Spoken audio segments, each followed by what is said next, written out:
আমার বন্ধুগণ, অনেক রাত হয়েছে, জানি কষ্ট হচ্ছে আপনাদের, একটু মনোযোগ দিই, আর কিছু সময় আমি কথা বলবো। আমার বন্ধুগণ, নবীজির অনেকগুলো অভিযানের মধ্যে একটা ছিল, বড় অভিযান ছিল তাবুক অভিযান। রাসূল মদিনা থেকে বের হয়েছেন 30,000 সাহাবী নিয়ে। কত হাজার? 30,000 সাহাবী নিয়ে তাবুকের প্রান্তরে তিনি রোমানদের বিরুদ্ধে, তৎকালীন দুনিয়ার পরাশক্তি রোমানদের বিরুদ্ধে মোকাবেলা করার জন্য তিনি নেমেছেন। সাহাবায়ে কেরামকে নিয়ে রওনা দিয়েছেন। ওই যুদ্ধে, ওই অভিযানে সাহাবায়ে কেরাম সর্বোচ্চ দান করেছেন, যার কাছে যা কিছু ছিল সব দিয়ে উজাড় করে দিয়েছেন। সেই অভিযানে আবু বকর সিদ্দিক রাদিয়াল্লাহু তাআলা তার সমস্ত সম্পত্তি তিনি ওয়াকফ করে দিয়েছিলেন। সেই তাবুকের প্রান্তর থেকে আমার নবীজি, যুদ্ধ হলো না, বিনা যুদ্ধে ফিরে আসলেন মদিনায়। যখন মদিনার মসজিদের মধ্যে যখন ঢুকলেন, সেই যুদ্ধে একজন সাহাবী অংশগ্রহণ করতে পারেন না, অংশগ্রহণ করেন নাই এমন একজন সাহাবী। সেই সাহাবীর নাম হলো কাব বিন মালিক। কি বলেন? কাব বিন মালিক রাদিয়াল্লাহু তাআলা আনহু। এই সাহাবী করলেন কি, আমার নবী মসজিদে নবীতে ঢোকা মাত্রই ওই সাহাবীও ঢুকে পড়লেন। ঢুকে পড়ে নবীর সামনে আস্তে করে দুটো হাঁটু গেড়ে দিয়ে রাসূলের সামনে সালাম দিয়ে বসে বলছেন, হুজুর আমার কিছু প্রয়োজনীয় কথা আছে। রাসূল কিন্তু তাকে ডাকেন নাই, কিছু বলেনও নাই। তিনি বলছেন, ইয়া রাসূলুল্লাহ, কি বলতে? ইয়া রাসূলুল্লাহ, আমি কিছু কথা বলতে চাই। রাসূল বলছেন, কাব তুমি কি বলতে চাও? চট করে বলে ফেলো, কি বলবে তুমি? সঙ্গে সঙ্গে তিনি বলছেন, ইয়া রাসূলুল্লাহ, আমার আর বলা কি, আমি তো চরম ভুল করে ফেলেছি, হুজুর আপনি আমাকে মাফ করে দেন। কি করেছো তুমি? হুজুর আমি যুদ্ধে যাই নাই, তাবুকের প্রান্তরে যাই নাই, সবাই গিয়েছে আমি যাই নাই। কেন যাও নাই? কি জন্য যাও নাই? এক কথায় তিনি বলে ফেললেন, ইয়া রাসূলুল্লাহ, কোনো কারণ ছিল না, গাফলতি করেছি, অলসতা করেছি, যাব যাই নাই, অবহেলা করে ফেলেছি হুজুর, আমি তো ভুল করেছি, আপনি আমাকে মাফ করে দিয়েন। রাসূল এবার মুস্কি হাসি মেরে বললেন, কাব বিন মালিক, আর কে কে যাও নাই বলো? হুজুর হেলাল বিন উমাইয়া যায় নাই। আর কে যায় নাই বলো? মুরারা বিন রাবিআ যায় নাই। আর কে কে যায় নাই হুজুর? আমি আর জানি না। কয়জন হলো? বলুন কয়জন হলো? 3 জন হয়ে গেল। নবীজি বলছেন, কাব বিন মালিক, ঠিক আছে তুমি আমার সামনে থেকে চলে যাও। আমার রাসূলের সামনে থেকে তিনি বাইরে বের হয়ে আসলেন। মদিনার মসজিদ থেকে তিনি বাইরে বের হয়ে এসে আমার রাসূল বললেন, শোনো মদিনার সমস্ত মুসলমানেরা, আমার সাহাবীরা সবাই শোনো, আমি আজকে মসজিদ থেকে এই ফরমান জারি করে দিলাম, কাব বিন মালিক, হেলাল বিন উমাইয়া, মুরারা বিন রাবিআ, এই 3 জন ব্যক্তি যারা তাবুক অভিযানে যারা রওনা দেয় নাই, যারা যায় নাই, আমার তাদের বিরুদ্ধে অ্যাকশন হলো। আমার নবীর উপরে কোরআন নাজিল হলো, যে নবীর উপরে সেই নবীজি নামাজে দাঁড়িয়েছেন। নামাজের মধ্যে তিনি কয়েকটা আয়াত বাদ ফেলে দিয়েছেন। আয়াত যখন বাদ পড়ে গেল, নামাজ শেষে একজন সাহাবী উবাই ইবনে কাব রাদিয়াল্লাহু তাআলা আনহু বললেন, ইয়া রাসূলুল্লাহ, ইয়া হাবিবাল্লাহ, আপনি নামাজের মধ্যে কয়েকটা আয়াত যে বাদ ফেলে দিলেন, এই সমস্ত আয়াতগুলো কি মানসুখ হয়েছে নাকি? আমার নবীজি মুস্কি হাসি মেরে বললেন, সাহাবীরে, মানসুখ তো হয় নাই, রহিত তো হয় নাই, নামাজের মধ্যে আমার বাদ পড়ে গেছে, আমি ভুলে গেছি। যে নবীর উপরে কোরআন নাজিল হলো, সেই নবী যদি নামাজ চলা অবস্থায় যদি নামাজের মধ্যে যদি আয়াতগুলো কিছু বাদ পড়ে যায় তারা দ্বারা, এমনটা কি হতে পারে না? বলেন হতে পারে। আল্লাহ রাব্বুল আলামিন সঙ্গে সঙ্গে জানিয়ে দিচ্ছেন, সানুকরিউকা ফালা তানসা ইল্লা মা শাআল্লাহ। হে রাসূল, আমি আপনাকে পড়িয়ে দেব, আপনি কখনো ভুলবেন না। কার ইচ্ছায়? আসতে বলবেন না, কার ইচ্ছায়? তাহলে মুখস্থ করতে চাইলে কি মুখস্থ থাকবে নাকি? ইচ্ছা লাগবে কার? সাহায্য লাগবে কার? আমার নবীর কাছে আয়াত নাযিল হয়, নবীজি পেরেশান হয়ে যান, কেমন করি এগুলোকে আমি সংরক্ষণ রাখবো, সিনার মধ্যে তুলে রাখবো? অস্থির হয়ে যাচ্ছেন, তাড়াহুড়ো করছেন। লা তুহাররিক বিহি লিসানাকা, লা তুহাররিক বিহি লিসানাকা লিতাআজালা বিহি। হে রাসূল, আপনি এটাকে মেমোরাইজ করার জন্য জিহ্বাকে বেশি আওড়াবেন না, এত অস্থির হয়ে যাবেন না, অস্থির চিত্ততা নিয়ে আপনি অস্থির পোষণ করবেন না। আমি আল্লাহ নিজে, আমি আপনার সিনার মধ্যে আমি আল্লাহ নিজে জমা করে দেব। হাফেজ আল্লাহর পক্ষ থেকে একটা নিয়ামত। হাফেজদেরকে কখনো অবমূল্যায়ন করবেন না। হাফেজরা হচ্ছে জগতের শ্রেষ্ঠ সন্তান। জোরে বলি সুবহানাল্লাহ। আর সেই হাফেজদের মানে প্রোডাকশন যেখানে হয়, তার মধ্যে একটা প্রোডাকশন জায়গা হলো কোনটা? এই মাদ্রাসা। কি নাম? টিকুরি দারুল কোরআন হাফিজে মাদ্রাসা হলো তার একটা জায়গা হাফেজ বানানোর। বলি আলহামদুলিল্লাহ, জোরে বলি আলহামদুলিল্লাহ। আপনি ডিসি হয়েছেন, এসপি হয়েছেন, মন্ত্রী হয়েছেন, সচিব হয়েছেন, বড় প্রশাসক হয়েছেন, কিন্তু আপনার কোরআন জানা নাই, ইসলাম জানা নাই, দিন জানা নাই, আপনার কোনো মূল্য আল্লাহর কাছে নাই। কিন্তু হাফেজের মূল্য আছে না নাই? আছে। হাফেজের দাম আছে, হাফেজের সম্মান আছে। সম্মানিত ভাইয়েরা, সেই কোরআন কত আগে নাজিল হলো, যে যুগে এই মাইক ছিল না, মোবাইল ছিল না, প্রযুক্তি ছিল না, কোনো কিছুই ছিল না। যে যুগে আধুনিকতার কোনো আধুনিক প্রযুক্তির কোনো কিছুই ছিল না, সায়েন্স টেকনোলজি বলতে কিছুই ছিল না, সেই যুগে কোরআন নাজিল হলো। আজকের এই তথ্য প্রযুক্তির চরম উৎকর্ষ সাধনের যুগেও কোরআনের কোনো অসারতা, কোরআনের কোনো দুর্বলতা কেউ কি প্রমাণ করতে পেরেছে? আসতে বলবেন না পেরেছে? বরঞ্চ কোরআনকে বোঝা, জানা আরো সহজ হয়েছে। জোরে বলে সুবহানাল্লাহ। আমার আল্লাহ তাআলা তিনি কোথায় আছেন? এমন প্রশ্ন যদি কোরআনকে করা হয়, কোরআনের জবাব আছে না নাই? আছে। আমরা একটা সূরা নামাজের মধ্যে প্রায় পড়ি, সেই সূরাটা হলো সাব্বিহিসমা রাব্বিকাল আ'লা। সবচেয়ে উপরে তিনি কে? আ'লা। বলেন তো আ'লা। আরো জোরে, আরো জোরে, আরেকটু জোরে। শুধু আলা মানে হলো উপরে। সাব্বিহিসমা রাব্বিকাল আ'লা যদি হতো এটা একটা বিষয়, শুধু উপরে নন, আ'লা সবচেয়ে উপরে, সুপারলেটিভ ডিগ্রি, ইসমে তাফজিলের সিগা, সবচেয়ে উপরে যিনি, তিনি কে? আল্লাহ। কত উপরে? এটার তাফসীর যদি আপনি এই সায়েন্সকে রেখে সামনে রেখে করেন, জিনিসটা আরো ইজি হয়ে যাবে। তিনি কত উপরে আছেন? আর রহমানু আলাল আরশি ইস্তাওয়া। তিনি কত উপরে? তিনি আরশ আজিমে তিনি সমাসীন আছেন। সে আরশ আজিমটা কোথায়? আমরা আমাদের এই ক্ষুদ্র ছোট্ট মানে চর্মচক্ষু দিয়ে দেখতে পাচ্ছি এই মুহূর্তে আমার মাথার উপরে সামিয়ানা। এটা কি বলে আপনাদের এলাকায়? সামিয়ানা বলো তো নাকি? সামিয়ানা আছে। দিনের বেলা আমরা দেখতে পাবো একটা সূর্য আছে, রাতের বেলা দেখতে পাবো একটা চাঁদ আছে, এরপর দেখতে পাবো মেঘমাস মিটিমিটি করে জোনাকির মতো জ্বলা তারকা আছে, এরপর আমরা দেখতে পাই একটা নীল আকাশ, ব্লু স্কাই আমার মাথার উপরে আছে। এরপর আর কিছু দেখি? আসতে এরপরে কি আর কিছু দেখি? আমরা যখন চাই তখন কি আমরা এদিক চাই আল্লাহর কাছে, এদিকে চাই, এদিকে চাই না এদিকে চাই? কোন দিকে চাই আমরা? উপরে চাই। তাহলে আমার আল্লাহ আছেন কোথায়? কত উপরে? সবার উপরে। সবার উপরে। তাহলে কেমন? তিনি এত উপরে, আমরা যেখানে আছি এখান থেকে যদি আপনি সূর্যের দেশে যেতে চান তাহলে আপনাকে কিলোমিটার গুনতে হবে 9,30,00,000 মাইল। এটাকে কিলোমিটার করলে আরো হয়ে যাবে। সূর্য পৃথিবী থেকে 228টি দেশ নিয়ে একটা পৃথিবী হলো যে পৃথিবীতে আমরা আছি। এই পৃথিবী থেকে সূর্য হলো 13 লক্ষ গুণ বড়। মনে হয় ছোটখাটো হয়ে গেছে মনে হয় সূর্য, নাকি? এটা জোরে বলেন সুবহানাল্লাহ। আচ্ছা, 13 লক্ষ গুণ বড় সেই সূর্যের চাইতে আবার মিটিমিটি করে জ্বলা আকাশের যে নক্ষত্র আমরা দেখতে পাই, সেটা সূর্যের চাইতে বেটেল জুইস নামে একটা তারকা আছে, সেটা হলো প্রায় 33 কোটি গুণ বড়।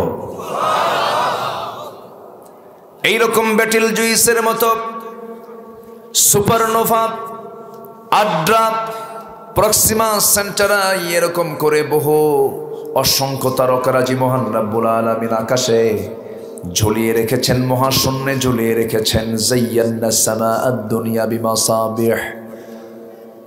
এই অসংখ্য তারকারাজিগুলোকে আল্লাহ রাব্বুল আলামিন চোখের সামনে আমাদের রেখে দিয়েছেন। এই তারকা, আমরা চাঁদের দেশে 70 দশকে সফর করেছি। নীল আর্মস্ট্রংয়ের মধ্য দিয়ে চাঁদ সফর করা শেষ হয়েছে। যদি কোনো দুনিয়ার মানুষ কোন একটা তারকার দেশে সফর করতে চায়, এই তারকাটা কত বড়, এই তারকাটা কত দূরে আছে। পৃথিবীর নিকটবর্তী তারকা হলো প্রক্সিমা সেন্টারাই। প্রক্সিমা সেন্টারায় যদি কেউ যেতে চায়, বর্তমান দুনিয়ার সবচেয়ে দ্রুতগামী যানবাহন হলো অ্যাপোলো 11।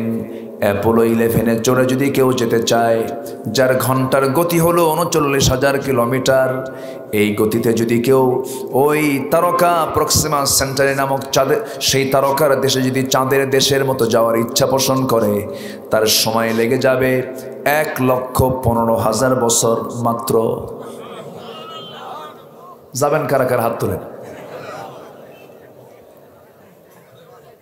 বাঁচবো কয়দিন? বাঁচবো না হয় 100 বছর, 1 সেঞ্চুরি, 1 শতক না হয় হলো। কিন্তু ওইদিকে 39,000 কিলোমিটার পার আওয়ার যার গতিবেগ, তাতেই সময় লাগতেছে নিকটবর্তী তারকার দেশে 1,15,000 বছর। কেমনে সম্ভব? পারবো? ওমা উতিতুম মিনাল ইলমি ইল্লা কালিলা। কিসের তাকাব্বুরি করো তুমি? আমি কত উপরে দেখো।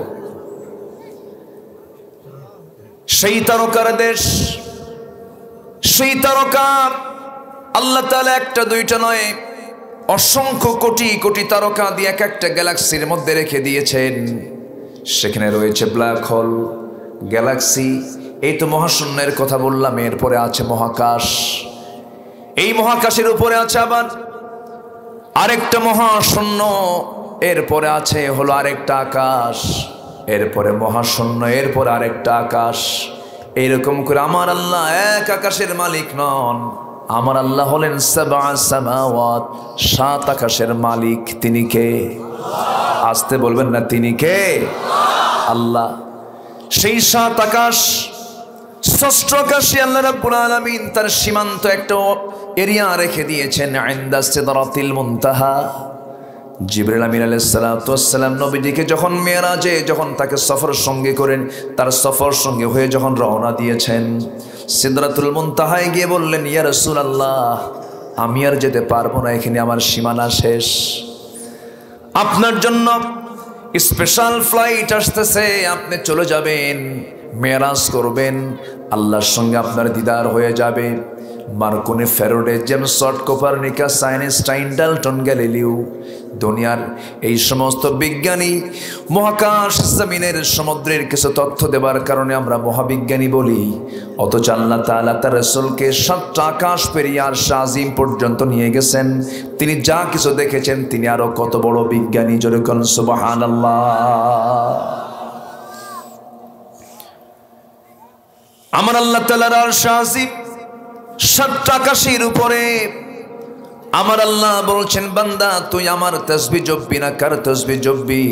সাব্বিহিসমা রাব্বিকাল আ'লাল্লাযী খালাকা ফাসাওয়া। তুমি তোমার রবের তাসবিহ প্রকাশ করো, পবিত্রতা ঘোষণা করে ফেলো সেই রবের যিনি সবার উপরে, যা তোমার দ্বারা ওঠা সম্ভব নয়। সে আল্লাহর সঙ্গে সাক্ষাৎ করতে গেলে বান্দা হতে হবে নরমাল নাই স্পেশাল। আসতে কয়, নরমাল নাই স্পেশাল, বিশেষ বান্দা হতে হবে। বিশেষ বান্দা হলো ইমান যারা আছে। কি আছে? ইমান যারা আছে। আমরা কি নরমাল নাই স্পেশাল? আস্তে আস্তে বলে।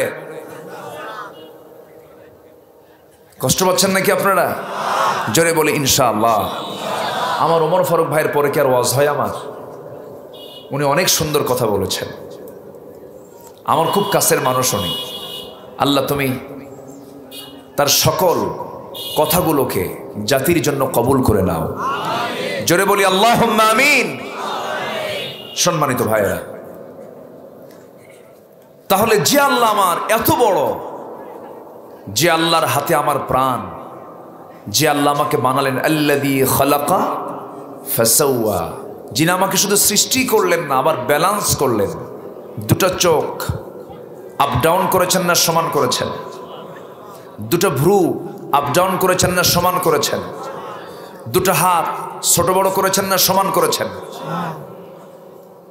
সে আল্লাহ আমার বন্ধু হবে না, কে আমার বন্ধু হবে? আল্লাহ বলছেন, বান্দা বন্ধু নির্বাচনে ভুল করো না। তোমাদের জীবনে বন্ধু হবে তিনজন। কয়জন? তিনজন। আমি কি আলোচনা শেষ করে দেব নাকি? যে ওঠে কেন? চাপ লাগছে? চাপ, হ্যাঁ, নিম্ন চাপ। নিম্ন চাপ এই তো সমস্যা। আবার ঊর্ধ্ব চাপও আছে, কিন্তু ঊর্ধ্ব চাপ হলো বিড়ি খাওয়া চাপ। এ চাপও কিন্তু এ জাতির কম নাই।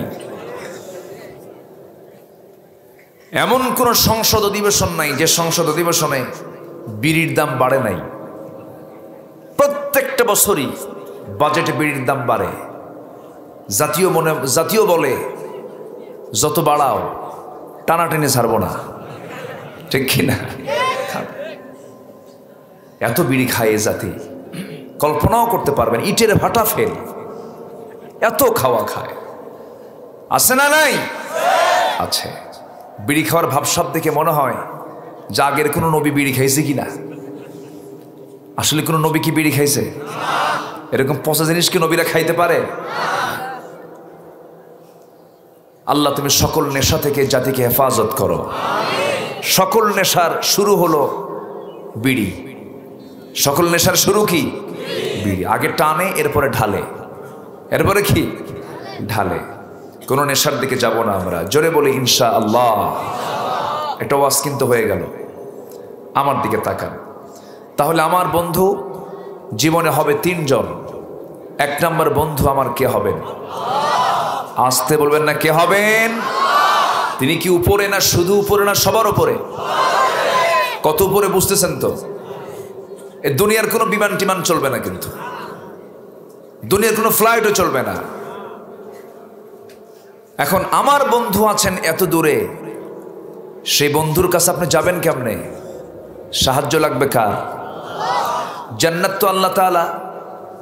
যেহেতু আল্লাহ আমার বন্ধু, বন্ধু থেকে দূরে থাকলে কি সেই জান্নাতে থেকে মজা হবে? না। জান্নাত কিন্তু দূরে থাকবে না, জান্নাত থাকবে আরশ আজিমের আশেপাশে। সুবহানাল্লাহ বলবেন না? জোরে বলি সুবহানাল্লাহ। জান্নাত কয়টা বলেন? ভালো করে বলেন। বারবার প্রশ্ন করার কারণ আছে, ঘুম যেন না ধরে। জান্নাত কয়টা? 8টা। 7টা হলো জাহান্নাম। 7টা হলো জাহান্নাম।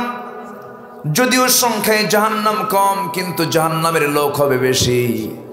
আর জান্নাত সংখ্যায় যদিও বেশি, কিন্তু লোক হবে কম। জান্নাতের মেহমান হবে কম, আর জাহান্নামের বাসিন্দা হবে বেশি। কারণ অধিকাংশকে সৃষ্টি করা হয়েছে জাহান্নামের জন্য। আগেই ঘোষণা কে করেছেন? এখন প্রশ্ন আসতে পারে, হুজুর আল্লাহ তো আগেই জানেন কে জান্নাতে যাবে কে জাহান্নামে যাবে, সব দোষ তো আল্লাহরই।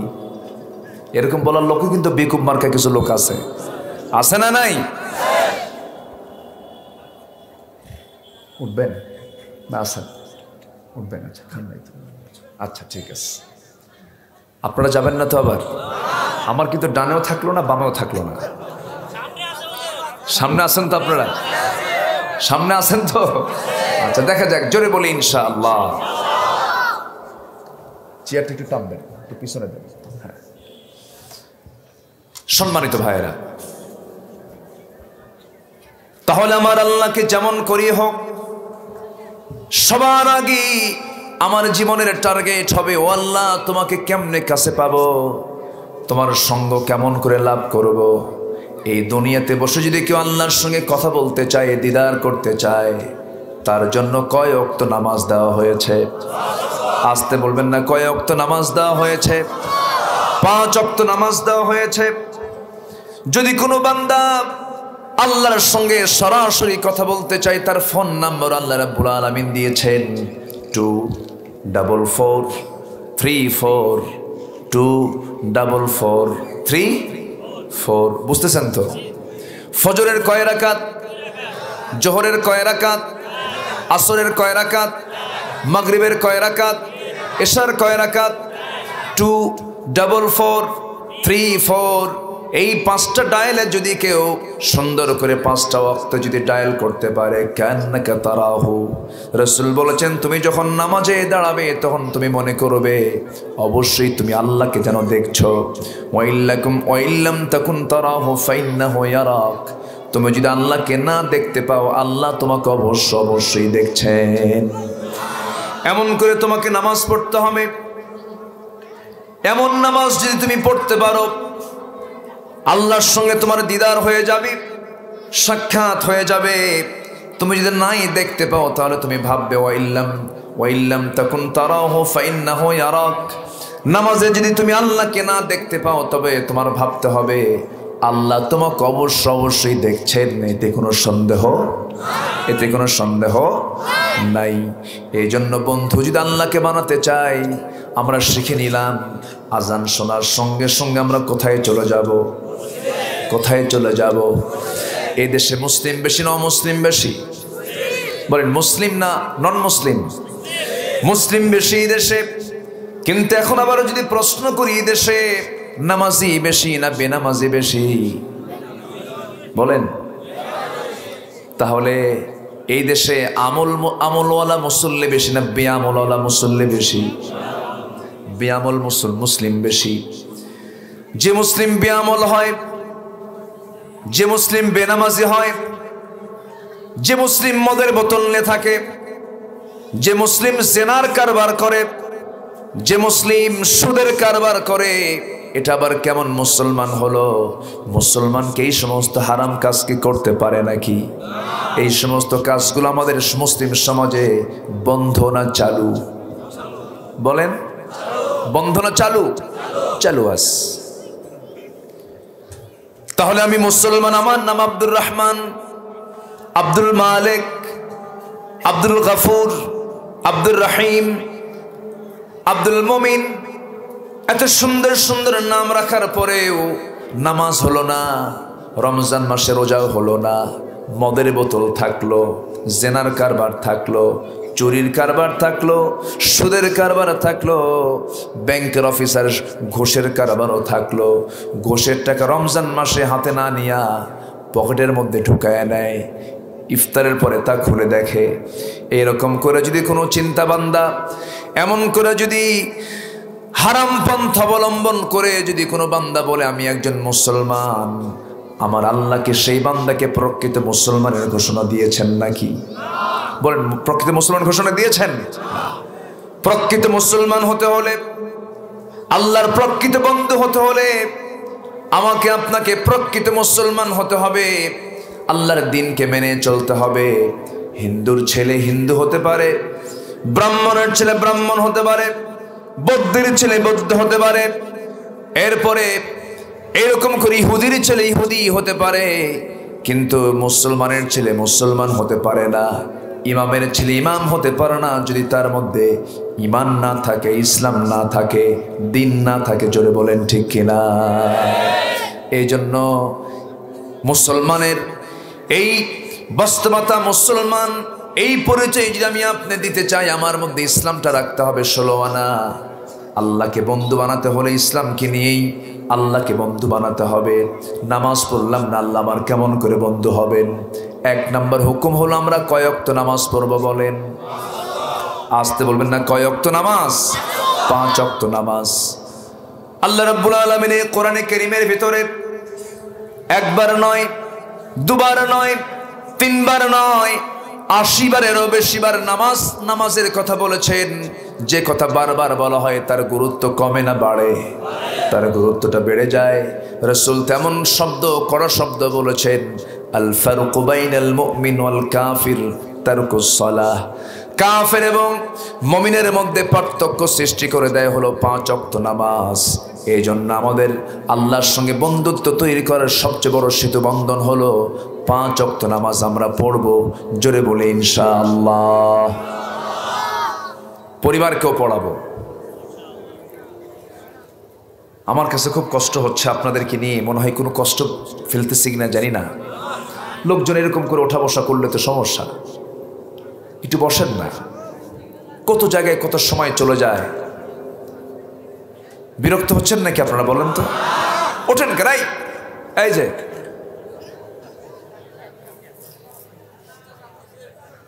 কি বসেন। আপনি যদি এরকম করে উঠতে থাকেন, আমি কথা বলবো কেমনে? বক্তার সামনে থেকে যখন শ্রোতা উঠতে নেয়, শ্রোতার কলিজার একটা করে তার ছিঁড়তে থাকে। শ্রোতার না বক্তার? বক্তার। একটু থাকেন না, আমাকে সহযোগিতা করেন। কত সময় চলে যায়, কত সময় অপচয় হয়। খেলা হবে রাত 3টায়, ব্রাজিল আর্জেন্টিনা। 2টার দিকে বান্দা হাজির, ঘুম নাই, তাহাজ্জুদের নিয়তে খেলা দেখে। আছে না নাই?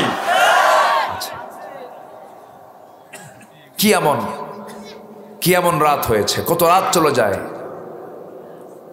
একটা গোলের জন্য, একটা ফুটবলের জন্য বসে থাকে। চিন্তা করা যায়? খেলা হচ্ছে ব্রাজিল আর্জেন্টিনা, ব্রাহ্মণবাড়িয়ায় 2 গ্রুপের সংঘর্ষে শহীদ হয়ে যায়। খেলা হয়েছে কিন্তু কোথায়?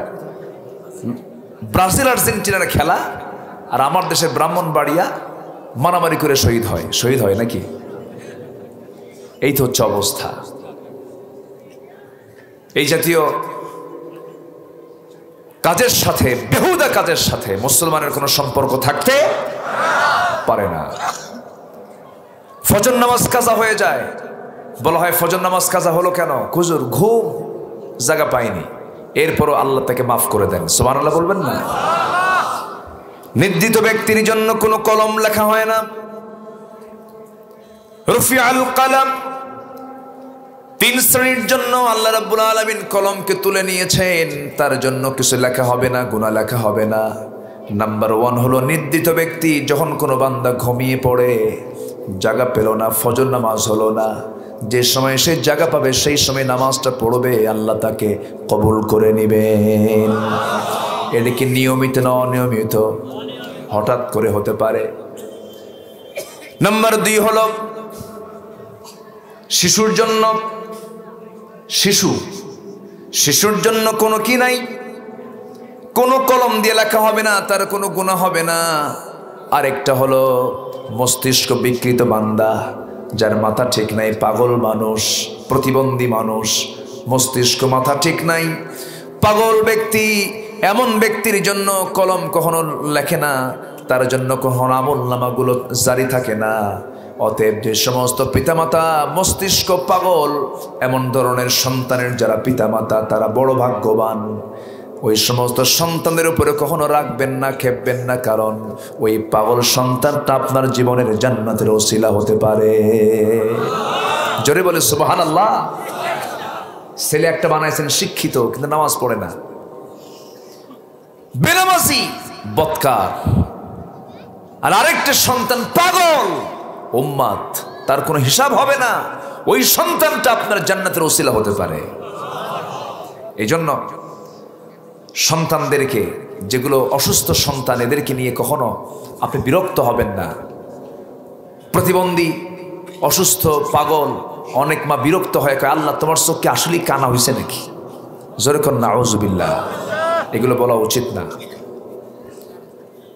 আমার ভাইয়েরা, ঘুমের মধ্যে ফজর চলে যায়, জায়গা পায় না, কিন্তু সেই লোকটা যখন খেলার কথা শুনে, রাত 3টার দিকে খেলা হবে, 2টার দিকে বান্দা ঘুম থেকে জায়গা পেয়ে গেছে। কেন পাইছে সে? কারণ তার খেলার প্রতি বিশ্বাস আছে, তাকে খেলা দেখতেই হবে, তাকে খেলা যে কোনো মূল্যে হোক দেখতেই হবে। এই চিন্তা মাথায় থাকার কারণে সে সেই সময় জেগে যায়। ঠিক তেমনি আল্লাহ তাআলা প্রত্যেকটা বান্দার মাথার ভেতরে কিছু অ্যালার্ম দিয়েছেন। অ্যালার্ম সিস্টেম করে দিয়েছেন। বান্দা যখন ঘুমাতে যাবে ওই সময় বান্দা যদি মনে মনে ইরাদা করে আমাকে ফজর নামাজের জন্য 5:45-এ উঠতে হবে, আল্লাহ তাআলা সেই সময় বান্দাকে ঘুম থেকে জাগায় দেন। প্রত্যেকটা বান্দার মাথায় সে অ্যালার্ম সিস্টেম কে রেখেছেন? আল্লাহ রেখেছেন। আমার বন্ধুগণ, সে আল্লাহকে আমরা বন্ধু বানাবো, সে আল্লাহর আমরা আনুগত্য করব। নাম্বার 2 হলো শুধু আল্লাহকে মানলেই হবে না, সাথে সাথে রাসূলকে মানতে হবে, রাসূলকেও তোমাদের বন্ধু বানাতে হবে, রাসূলকে তোমাদের ভালোবাসতে হবে। আল্লাহ রাব্বুল আলামিন যেখানেই তার কথা বলেছেন সেখানেই তার রাসূলের কথা বলেছেন। রাসূলকে ছাড়া আল্লাহকে পাওয়া যাবে না। আল্লাহ রাব্বুল আলামিন নবীর ইত্তেবার মধ্য দিয়ে আল্লাহকে পাওয়ার ঘোষণা দিয়েছেন। বহু জায়গায় এই সমস্ত কথাগুলো এসেছে। আল্লাহ রাব্বুল আলামিন এক জায়গায় বলছেন, আতিউল্লাহ ওয়া আতিউর রাসূল ওয়া উলিল আমরি মিনকুম ফাইন তানাসা'তুম ফি শাইইন ফারুদ্দুহু ইলাল্লাহি ওয়ার রাসূল। জোরে বলেন আল্লাহু আকবার। তোমরা কি করবে? আল্লাহর আনুগত্য করবে, রাসূলের ইত্তেবা করবে। তোমাদের মধ্যে যারা লিডার আছে, তোমাদের মধ্যে যারা আমির আছে, নেতা আছে, তাদের তোমরা আনুগত্য করবে। কিন্তু দুঃখজনক হলো সত্য, আমার দেশের অধিকাংশ আমির, অধিকাংশ নেতাগুলো নামাজি না বেনামাজি? আসতে বলবে না, নামাজি না বেনামাজি? বেনামাজি। অধিকাংশ নেতাগুলো বেনামাজি। একজন নামাজি ব্যক্তির জীবনে নেতা কখনো বেনামাজি হতে পারে না। আমার বন্ধুগণ, নামাজ আমাকে তা শেখায় দেয়। নামাজের ভেতরে যদি কোনো বান্দা নামাজ পড়তে না, যদি কোনো ভুল করে ফেলে কোনো ইমাম, মুসল্লি চুপ থাকবে না, কথা বলবে। আস্তে চুপ থাকবে না, কথা বলবে, কথা বলবে। নেতার সংশোধন তো কর্মী কি করতে হবে, কিন্তু সেই সংশোধন তো আজকে সমাজে নাই। আমার বন্ধুগণ, নামাজের মধ্যে কোনো ইমাম যদি নামাজ পড়াতে নিয়ে যদি শুধু সূরাটা একটু এলোমেলো করে সূরা ফাতিহাটা আগে না পড়ে কুলহু যদি পড়ে, কুলহু যদি আগে বলে, সূরা ফাতিহা যদি পড়ে বলে, কোনো মুসল্লি কি তার পেছনে ইক্তেদা করবে নাকি? ভুল করলে তাকে লোকমা দেবে, কি বলবে?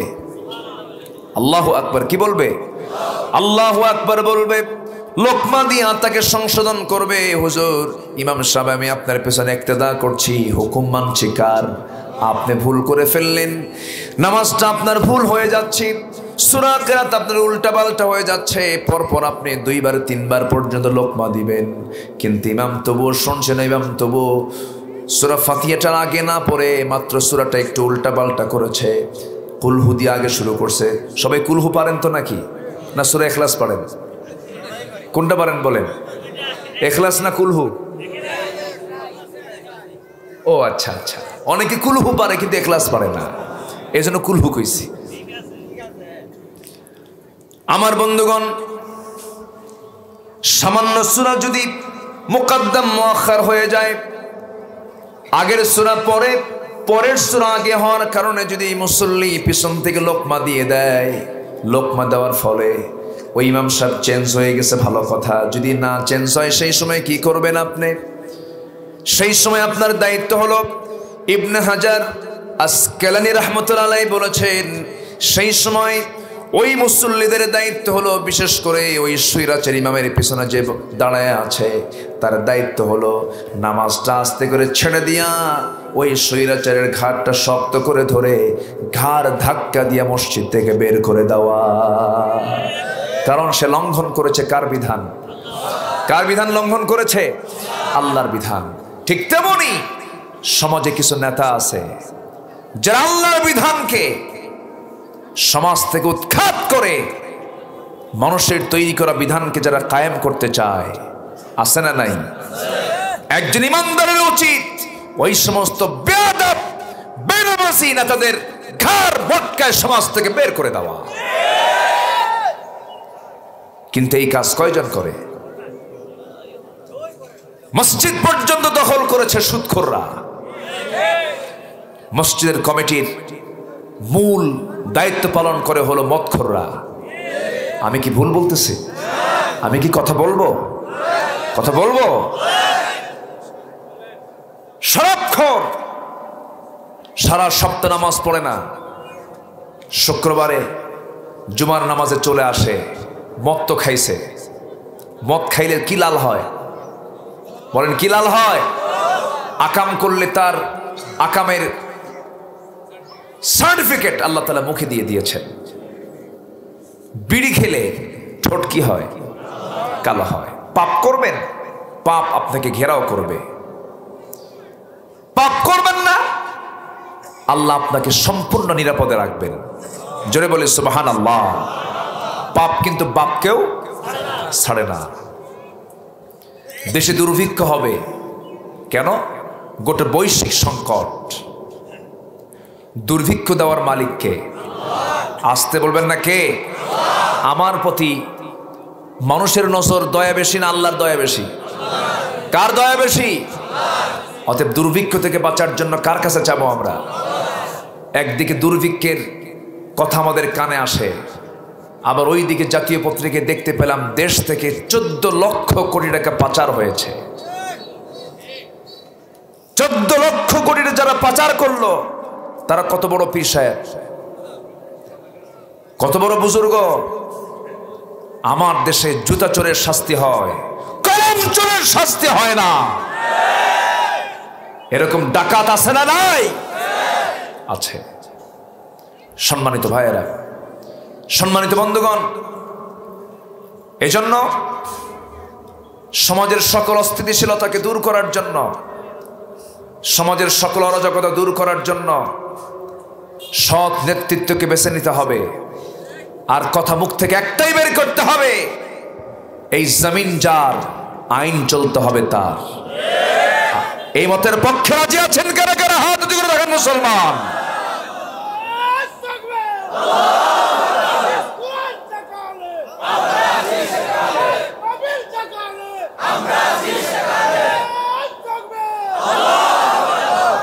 আল্লাহ তুমি সবার হাতকে কবুল করো। জোরে বলি আমিন।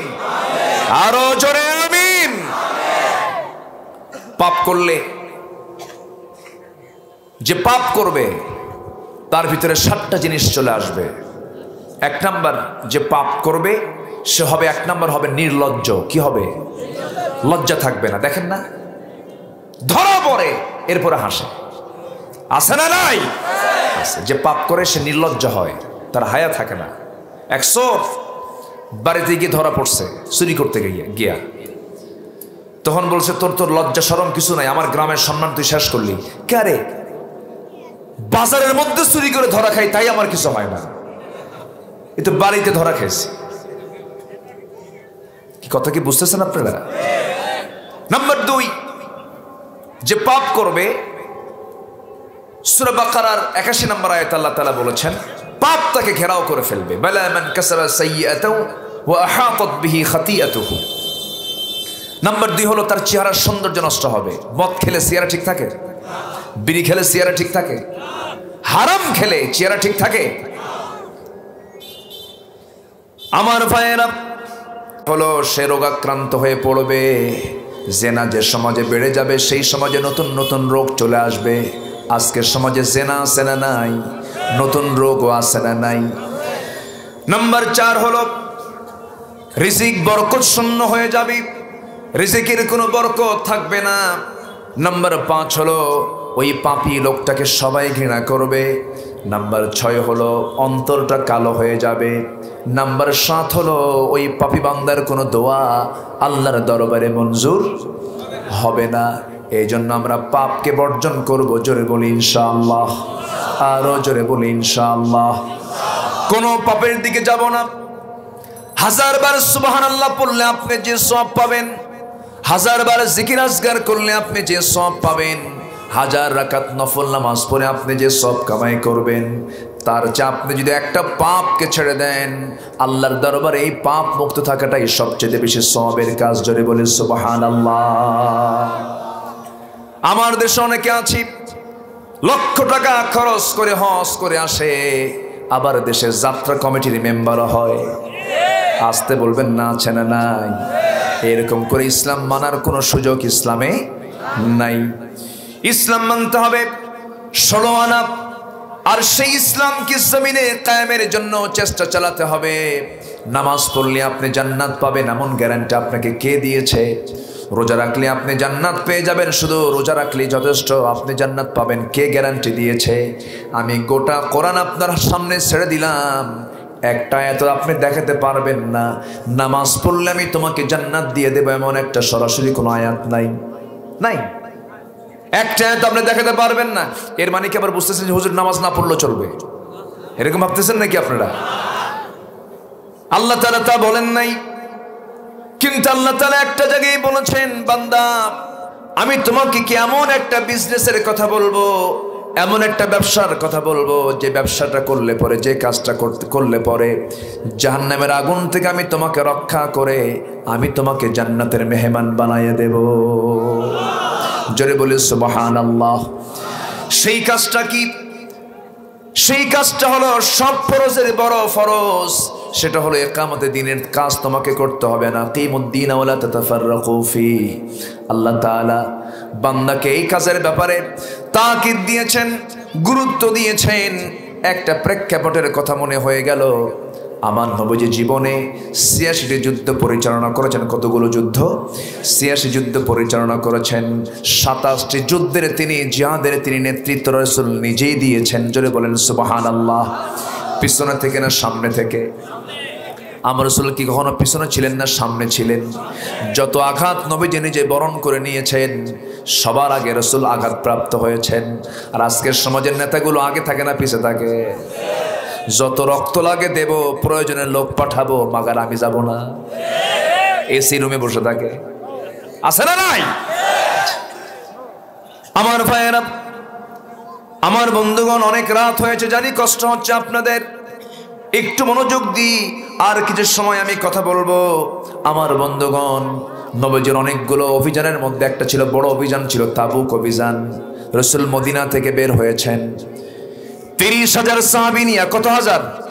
৩০,০০০ সাহাবী নিয়া তাবুকের প্রান্তরে তিনি রোমানদের বিরুদ্ধে, তৎকালীন দুনিয়ার পরাশক্তি রোমানদের বিরুদ্ধে মোকাবেলা করার জন্য তিনি নেমেছেন। সাহাবায়ে কেরামকে নিয়ে রওনা দিয়েছেন।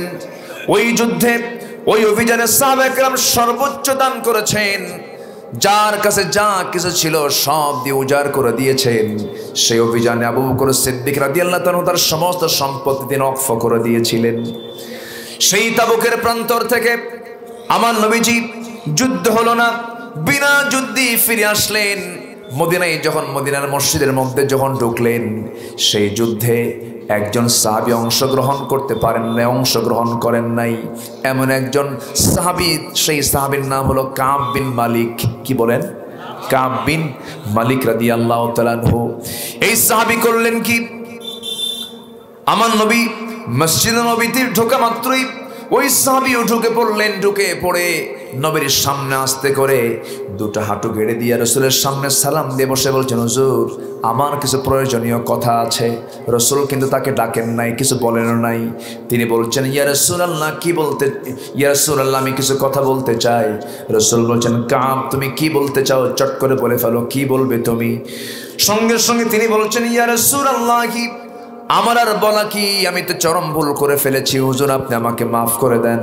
কি করেছো তুমি? হুজুর আমি যুদ্ধে যাই নাই, তাবুকের প্রান্তরে যাই নাই, সবাই গিয়েছে আমি যাই নাই। কেন যাও নাই? কি জন্য যাও নাই? এক কথায় তিনি বলে ফেললেন, ইয়া রাসূলুল্লাহ, কোনো কারণ ছিল না, গাফলতি করেছি, অলসতা করেছি, যাব যাই নাই, অবহেলা করে ফেলেছি হুজুর, আমি তো ভুল করেছি, আপনি আমাকে মাফ করে দিয়েন। রাসূল এবার মুস্কি হাসি মেরে বলেন, কাব বিন মালিক, আর কে কে যাও নাই বলো? হুজুর হেলাল বিন উমাইয়া যায় নাই। আর কে যায় নাই বলো? মুরারা বিন রাবিআ যায় নাই। আর কে কে যায় নাই হুজুর? আমি আর জানি না। কয়জন হলো? বল, কয়জন হলো? 3 জন হয়ে গেল। নবীজি বলছেন, কাব বিন মালিক, ঠিক আছে তুমি আমার সামনে থেকে চলে যাও।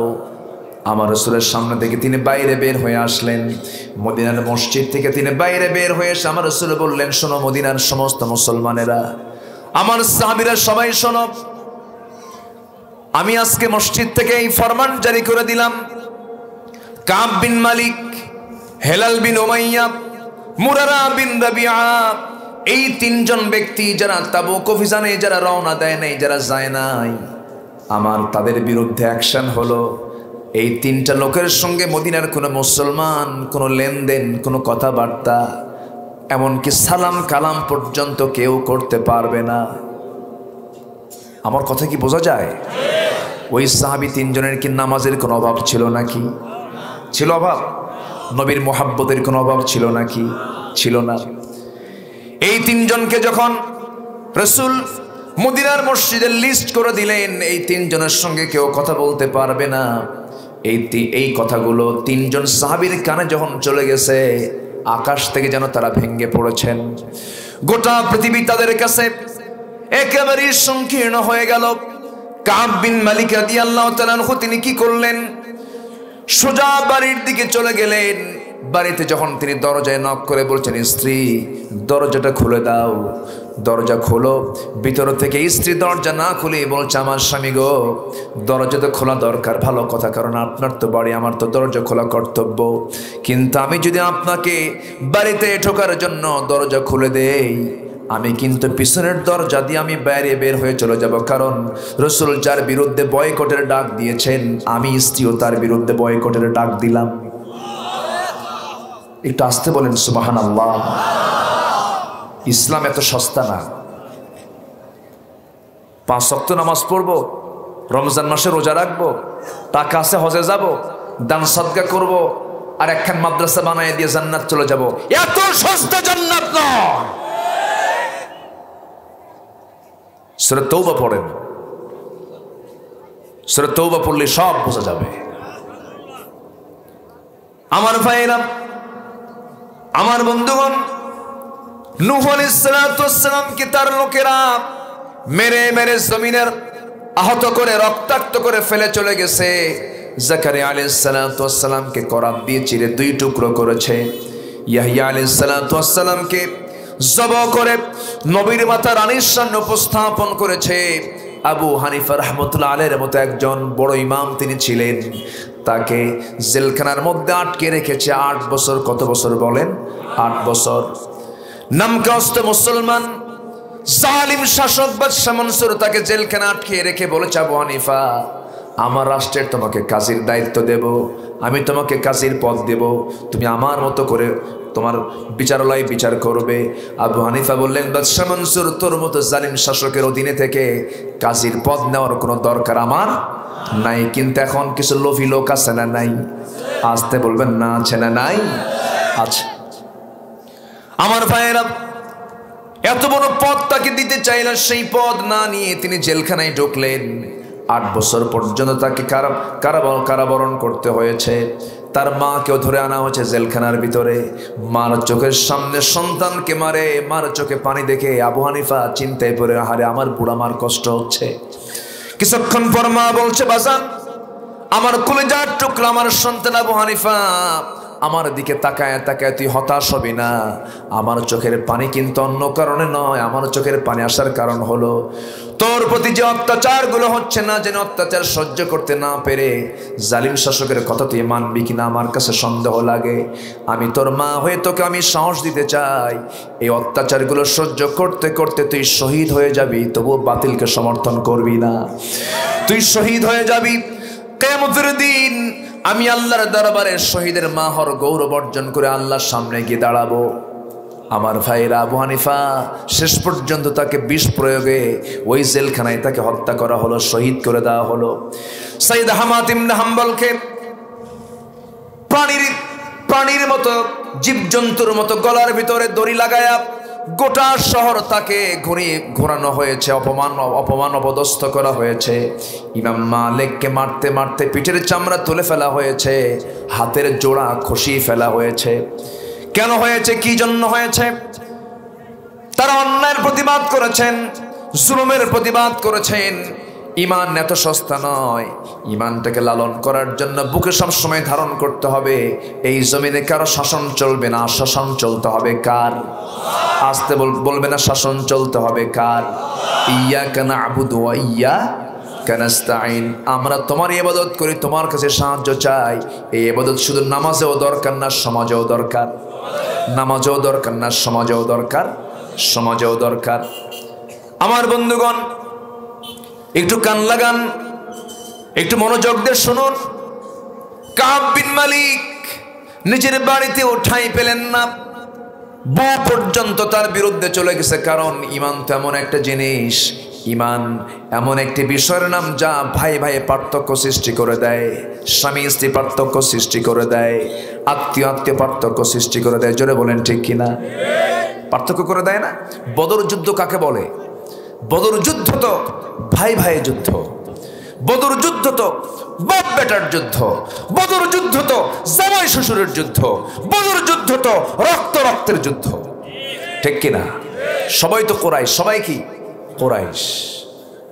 বদরে চলে আসছে আবু জেহেলের নেতৃত্ব অবলম্বন করে 1000 সৈন্য।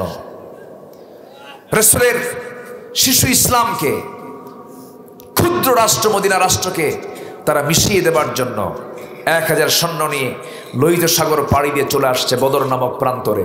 নবীর কানে সংবাদ চলে এলো। আমার নবীজি সাহাবায়ে কেরামকে বলেন, সাহাবীরা, রোজা রেখেছি আমরা 16টা রোজা, আগামীকাল আমাদের বদর প্রান্তরে যেতে হবে, বাতিলদের মোকাবেলা করতে হবে, রোজা ভেঙ্গে ফেলে দাও।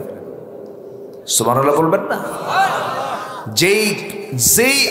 যেই আমলের কারণে, যে ইবাদতের কারণে ফরজ রোজা ভাঙতে হয়, সেই ইবাদতের কি মূল্য নাই? দাম আছে না নাই?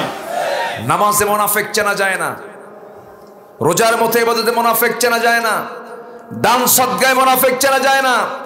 মুনাফিক চেনা যায় হলো মাঠে ময়দানে, জিহাদের ময়দানে। আমার নবীজি বদর প্রান্তরে হাজির হলেন। ছোট্ট ছোট্ট বাচ্চা, তারাও যুদ্ধে শামিল হয়েছে। আল্লাহু আকবার বলেন। যোদ্ধা কম, সৈন্য সংখ্যা কম, রসুল যাচ্ছেন কুরাইশদের মোকাবেলা করার জন্য। কি করা যায়? মদিনার একজন নারী, মদিনার একজন মহিলা সাহাবী নবীর সামনে এসে বলছেন, ইয়া রাসূলুল্লাহ, আমার এই 1.5 বছরের ছোট্ট বাচ্চা আমি আপনাকে দিয়ে গেলাম, এটাকে যুদ্ধে কাজে লাগাবেন। আমরা কি করেছি? ছোট্ট বাচ্চাকে রাসূল দেখে বললেন, ও মহিলা, তোমার কি মাথা খারাপ? আমি 1.5 বছরের ছোট্ট বাচ্চা দিয়ে আমি যুদ্ধে কি কাজে লাগাবো?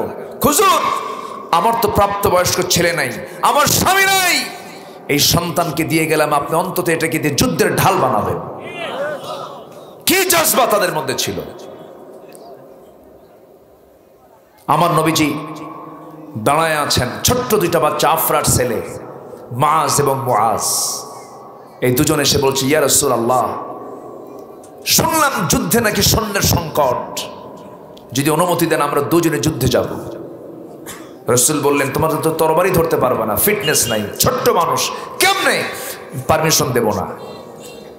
বড়জন বলে, ইয়া রাসূলুল্লাহ, ওর গায়ের যে ওজন, ওর চাইতে আমার ওজন বেশি, ওর গায়ের যে শক্তি তার চাইতে আমার শক্তি বেশি, আমি ওর চাইতে বড়, অন্তত আমি বড়, আমাকে পারমিশন দিয়ে দেন। ষোলজন সঙ্গে সঙ্গে দাঁড়িয়ে বলছে, ইয়া রাসূলুল্লাহ, ওর গায়ের ওজন বেশি হতে পারে, বয়স বেশি হতে পারে, কিন্তু আমার গায়ের শক্তি বেশি। মারামারি লাগায় দেন, দুজন লেগে গেছে মারামারি। বড়জন ছোটজনকে নিচে ফেলে দিয়েছে, ছোটজন চোখ বন্ধ করে বলছে, ভাই, ইশারা দিয়ে বলছে, ভাই, একসঙ্গে খাই, ঘুমাই, একসঙ্গে চলাফেরা করি, আর তুমি আজকে পাষাণের মতো, হৃদয়হীনের মতো আমাকে তুই একা একাই যুদ্ধে যাবে? তোমার গায়ের শক্তি একটু কমায় দাও, তোমার গায়ের উপর একটা বার, বুকের উপর একটা বার বসে বুঝায় দেই শক্তির দিক থেকে আমিও কম নই। আমার নবীজি দুজনের যুদ্ধে যাওয়ার আকাঙ্ক্ষা টের পেলেন। ছোট্ট 2টা বাচ্চাকে কোলের মধ্যে নিয়া আকাশের মালিক আল্লাহর দিকে তাকিয়ে তাকিয়ে বলছেন, আল্লাহ তাআলা, এই ছোট্ট 2টা বাচ্চার গায়ের শক্তি নাই, কিন্তু ইমানের জোর আছে। সুবহানাল্লাহ। মুসলমানদের বিজয় হয়েছে সংখ্যা দিয়া, শক্তি দিয়া, না ইমান দিয়া? ইমান দিয়ে। দুজন পারমিশন পেয়ে গেছে। বদর প্রান্তরে যুদ্ধ শুরু হলো। মুআজ ছোট্ট বাচ্চা হলে কি হবে, কিন্তু যোদ্ধাদের কাতারের প্রথম কাতারে তারা দাঁড়ায় গেছে। একজন মুজাহিদ একজন সাহাবীকে ডাক দিয়ে বলছে, ও চাচা, আবু জেহেল কই? সুবহানাল্লাহ বলবেন না? আবু জেহেল কোথায়? মুআজের কথা শুনে ওই সাহাবী হতভম্ব হয়ে বলছে, কি করবা? আমরা কারো বিরুদ্ধে যুদ্ধ করতে আসি নাই, শুধু একজনের বিরুদ্ধে যুদ্ধ করতে আসছে। কেন? আমরা শুনেছি আবু জেহেল নাকি রাসূলকে দারুণ কষ্ট দিয়েছে। কি মুহাব্বত! ইন্নামা ওয়ালিয়ুকুমুল্লাহু ওয়া রাসূলুহু ওয়াল্লাযীনা আমানু। তোমাদের বন্ধু হবেন এক নম্বর আল্লাহ, নাম্বার 2 হলো রাসূল। এই ছোট্ট দুইটা বাচ্চা এরপরে বলতেছে, চাচা একটু দেখায় দাও তো আবু জেহেল কই। সঙ্গে সঙ্গে একজন সাহাবী তিনি হাত উঁচু করে বলতেছে, ওই যে ঘোড়ার পিঠে বসে আছে আবু জেহেল, চতুর্দিকে সৈন্যরা তাকে পাহারা দিচ্ছে। বলতে দেরি হয়েছে, কিন্তু যেতে দেরি হয় নাই। সিংহের মতো গর্জন দিয়া, বাজ পাখির মতো উড়ন্ত হয়ে দৌড়ে গিয়ে এই ছোট্ট দুইটা বাচ্চা কৌশল আবু জেহেলের দুই পাশে দাঁড়ায় গেছে, তরবারি হাতে নিয়া। সন্তান ছোট্ট দুইটা বাচ্চা আফরার ছেড়ে দেয়। বুখারীর বর্ণনা, এই দুইটা বাচ্চা ছোট্ট তরবারি উঁচু করে দুজন সজোরে এক আঘাত করেছে, এক সজোরে একসঙ্গে আঘাত করেছে। দুই পায়ে আঘাত করে, দুই পায়ে ধরাশয়ী করে আবু জেহেলকে ওই যে ঘোড়ার পিঠ থেকে তাকে ফেলে দিয়েছে। আবু জেহেল কোমর সোজা করে আর কখনো দাঁড়াতে পারে নাই। কিন্তু ফলাফলে বড়জন ভাই মুআজ কাফিরদের দ্বারা আক্রান্ত হয়ে গেল, কুরাইশদের দ্বারা আক্রান্ত হয়ে গেছে। পিছন থেকে একজন কাফের এসে সেই বড় ভাই মুআজের ডান হাতে আঘাত করেছে। এক আঘাতে তার ডান হাতটা চামড়ার সঙ্গে ঝুলতে লাগলো। ঝনঝন করে তরবারি পড়ে গেল। চট করে দৌড় মেরে বাম হাতে আবার তরবারি তুলে নিলেন, যুদ্ধ চালাতে লাগলেন, তরবারি ঘোরাচ্ছেন। ছোট্ট মানুষ সবার বগলের নিচে পড়ে আসেন, কিন্তু যুদ্ধ করবেন যে বাম হাতে তরবারি চালাবেন, ঝুলন্ত ডান হাতটা এসে বাম হাতে ধাক্কা খায়। ডান হাতটা আস্তে করে বাম পারে তলে রেখে এমন জোরে টান মারলেন, হাতটা ছিটকে পড়ে গেল। বাম হাতে যুদ্ধ চালাতে লাগলেন, বাম হাতও কেটে ফেলে দিয়েছে। 13 বছরের ছোট্ট বাচ্চা সামনে টিমের মতো দাঁড়ায় আছে। আরেকজন কাফির এসে গর্দান বরাবর মেরে দিল, মস্তকটা ছিটকে পড়ে গেল, শহীদ হয়ে গেলেন। এই ছোট্ট বাচ্চা দুনিয়া থেকে বিদায় নিয়ে গোটা পৃথিবীর গোটা মুসলিম উম্মাহকে এটাই জানান দিলেন, ও দুনিয়ার মানুষ, আল্লাহর জমিনে দিন কায়েমের জন্য জীবনের পরোয়া না করে আল্লাহর পথে হাসি মুখে এমন করে জীবনটা দিতে হয়। জোরে বলেন সুবহানাল্লাহ। যুদ্ধের ময়দানে উবাইদ ইবনুল জাররাহ রাদিয়াল্লাহু তাআলা আনহু তার নিজের জন্মদানকারী পিতাকে দেখতে পেলেন। বাপকে দেখিয়ে তরবারি গুটিয়ে নিয়ে তিনি ওটান হয়ে ঘুরে যাচ্ছেন।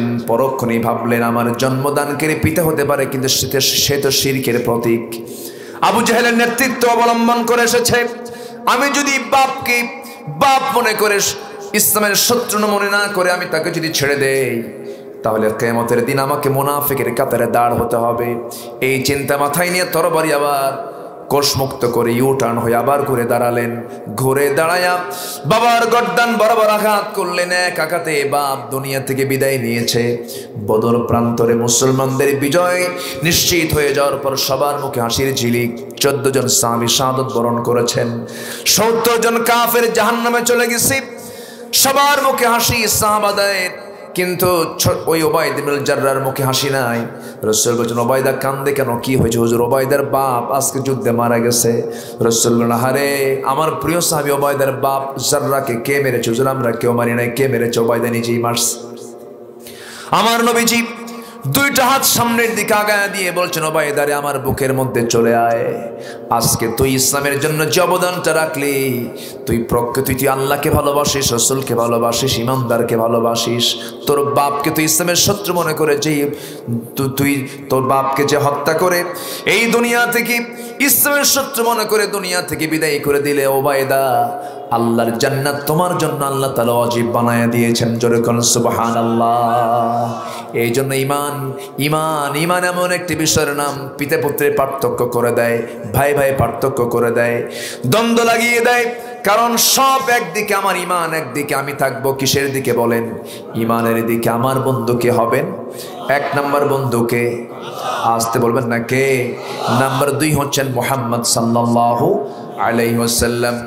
ইন্নামা ওয়ালিয়্যুকুমুল্লাহু ওয়া রাসূলুহু ওয়াল্লাযীনা আমানুল্লাযীনা ইউকিমুনাস সালাহ। জোরে বলুন আল্লাহু আকবার। তোমাদের বন্ধু হবেন 1 নম্বর আল্লাহ, নাম্বার 2 বন্ধু হবেন রাসূল, নাম্বার 3 বন্ধু হবেন যারা ইমানদার, তারা বন্ধু হবেন। আবার ইমানদাররা কোন ইমানদার হবে? যাদের মধ্যে 3টা কোয়ালিটি খুঁজে পাওয়া যাবে। কয়টা কোয়ালিটি? 3টা কোয়ালিটি খুঁজে পাওয়া যাবে। আমি বলছিলাম তাবুক অভিযানের কথা মনে আছে নাকি আপনাদের? মনে আছে? আর একটু বলি, এই তাবুক অভিযানে রাসূল যখন 3 জনকে বয়কট করতে বললেন, সাহাবায়ে কেরাম কি এই 3 জনকে বয়কট করা হলো, কেউ তাদের সঙ্গে সালাম কালাম করবে না, কোনো কথা চলবে না। কাব বিন মালিক বাড়িতে স্থান পেলেন না। বাড়ি থেকে ঘুরে সামনের দিকে দেখেন ছোট্ট 2টা বাচ্চা, তার ছোট্ট 2টা বাচ্চাকে ডাকতেছেন, ও আমার কলিজার টুকরার সন্তান এইদিকে আয়। ছোট্ট বাচ্চাও বলতেছে, না না আব্বা, তোমার সঙ্গে আমরা কথা বলবো না। রাসূল কথা বলা বন্ধ করতে বলেছেন, আমরা তোমার সঙ্গে কোনো কথা বলবো না। তাদের অপরাধ কি নামাজ না পড়া ছিল নাকি? নামাজের কোনো সমস্যা ছিল না, রোজার কোনো সমস্যা ছিল না, কোনো ইবাদতের তাদের কোনো কমতি ছিল না। কাব বিন মালিকের এই অসহায়ত্ব, হেলাল বিন উমাইয়ার বয়স 70 বছর। যুবক না বুড়া? বলেন, যুবক না বুড়া মানুষ? 70 বছরের বুড়া মানুষ বেচারি সাহাবীকে রাসূল বয়কট করতে বললেন। হেলাল বিন উমাইয়া করলেন কি? নিজে ঘর থেকে দড়ি নিজের হাতে নিলেন।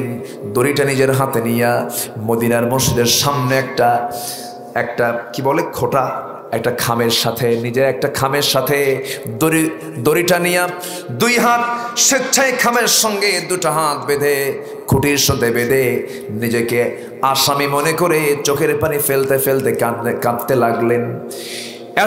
এতটুকু অসহায় হয়ে গেলেন। খাওয়া বন্ধ, ঘুম বন্ধ, সর্বক্ষণ ধরে চোখে পানি ফেলতেছেন, আল্লাহর কাছে মাফ চেয়ে নিচ্ছেন, তওবা করছেন। কিতাবে আসছে ওই দড়িতে বেঁধে বেঁধে তার হাতে ঘা পর্যন্ত হয়ে গিয়েছিল। প্রায় 40টা দিন যখন হয়ে গেল, হেলাল বিন উমাইয়ার কান্না বন্ধ হয় না, কাব বিন মালিকের কান্না বন্ধ হয় না, মুরারা বিন রাবিয়ার কান্না বন্ধ হয় না। এই 40টা দিন যখন পার হয়ে গেল, মুরারা বিন রাবিয়া পাহাড়ের পাদদেশে গিয়ে চোখের পানি ফেলে ফেলে কাঁদতেছেন। আল্লাহর পক্ষ থেকে ওই 3 সাহাবীর তওবা কবুল হয়ে গেল। পৃথিবীতে কেউ যদি কারো বন্ধু না হতে পারে, বান্দার বন্ধু কে হবেন বলেন? আসতে বলবেন না, কে হবেন বলেন? আল্লাহ হবেন। ওয়া আলা সালাসাতিল্লাযীনা খুল্লিফু, এই আয়াতটা যখন নাযিল হয়ে গেল, ওই 3 জন যারা যুদ্ধে না গিয়ে তারা পিছনে পড়েছিল, যুদ্ধে যায় নাই, অভিযানে যায় নাই, আল্লাহ তাদের তওবা কবুল করে নিয়েছেন। এই আয়াতটা যখন নাযিল হলো, আমার নবীজির মুখের হাসির ঝিলিকটা অন্যরকম দেখা গেল। রাসূল আনন্দ চিত্তে বললেন, ও আমার ওমর, ও আমার আবু বকর, ওই 3 জন সাহাবী আমার কোথায় গেল? আমি তাদেরকে না মাফ করলেও আরশের মালিক আল্লাহ রাব্বুল আলামিন তাদেরকে মাফ করে দিয়েছেন। জোরে বলেন সুবহানাল্লাহ। এখান থেকে শিক্ষা আছে না নাই? আসতে বলবেন না, শিক্ষা আছে না নাই? আচ্ছা, শিক্ষা নিতে হবে আমাকে আপনাকে। শুধু ঠাকঠুক মেরে কয়েকটা সেজদা মেরে আমি জান্নাত পাবো। আবার কিছু লোকের তো ধারণা, মুরিদ তো হয়েই গেছি, পীর সাহেব যেদিকে আমিও সেদিকে, পীরের ঠ্যাং ধরে জান্নাত পার হয়ে জাহান্নামে যাবো। যা তুই জাহান্নামে। না, আমার আমল আমাকে নিতে হবে, আমার আমল আমাকে উপার্জন করতে হবে, আমার আমল আমাকে গোছাতে হবে। আল্লাহ তুমি সবাইকে বুঝার তৌফিক দিয়ে দাও। ইমানদার কারা? আল্লাহ তাআলা বলছেন যারা 3টা কাজ করবে। নাম্বার 1 হলো ইউকিমুনাস সালাহ, যারা নামাজ কায়েম করবে। নামাজ সবাই 5 ওয়াক্ত পড়বেন তো নাকি? 5 ওয়াক্ত নামাজ পড়বেন কারা কারা একটু হাত তুলে দেখান। জোরে বলি ইয়া আল্লাহ, আরো জোরে ইয়া আল্লাহ। আমাদেরকে 5 ওয়াক্ত সালাত আদায় করার তৌফিক তুমি আল্লাহ দিয়া দাও। জোরে বলি আমিন, আরো জোরে আমিন। হাত নামান। কষ্ট পেলেন মনে হয়? নামাজ পড়লে লাভ কার? আল্লাহ। কার লাভ? আল্লাহর কাছে পৃথিবীটা এত মূল্যহীন। একটা হাদিসে পড়লাম, আমার নবীজি মদিনা রাস্তা দিয়ে হাঁটতেছেন, একটা অপূর্ণাঙ্গ মানে কান কাটা একটা ছাগল মারা গেছে, মরা, কানটা ছোট, মানে কানটা মানে খুঁতওয়ালা। রাসূল বললেন ওই ছাগলটার একটা অংশ ধরে তিনি বললেন, এই ছাগলটা কেউ টাকা দিয়ে কিনবা না। কেন কিনবে না? মরে গেছে। হুজুর কিনবো তো না, মরা অবস্থায়, তাজা অবস্থায় কেউ কিনবে না, এটা ওর তো কান নাই। রাসূল বললেন, আমার আল্লাহর কাছে দুনিয়াটা হলো এই মরা ছাগলের মতো। আমরা দিনকে রাত করছি, রাতকে দিন করছি। সম্মানিত বন্ধুগণ, ইমানদার যখন আমরা ইমানের সাক্ষ্য যখন দিচ্ছি, আমরা গুণটা অর্জন করে যাই। নামাজ কায়েমের সংগ্রাম করব, জোরে বলি ইনশাআল্লাহ। নাম্বার 2 হলো যাকাত আদায়ের যে পদ্ধতি, ব্যক্তিগত জীবনে তো আদায় করবই, যাকাত রাষ্ট্রীয়ভাবে কায়েম হোক, এই আন্দোলনে আমাদের অবশ্যই অংশগ্রহণ করার দরকার আছে না নাই? আছে। আমার দেশে সুদ প্রতিষ্ঠিত। সুদ কায়েম না যাকাত কায়েম? কি কায়েম বলেন? তো যাকাত কায়েম করতে হলে সংগ্রাম করার দরকার আছে না নাই? সংগ্রাম হবে কাদের সাথে?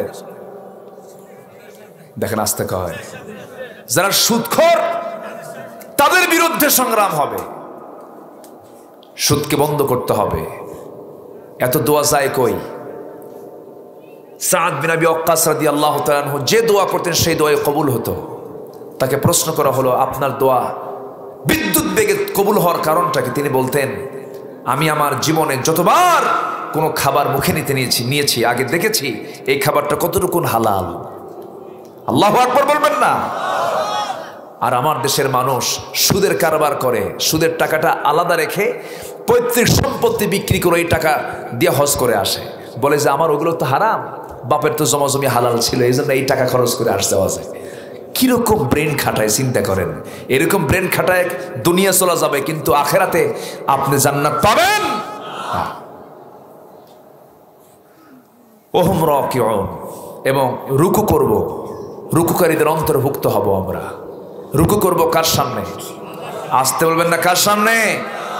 মানুষ মানুষকে রুকু দেয় এমন বেকুব আছে না নাই? আছে না নাই? আছে, আছে।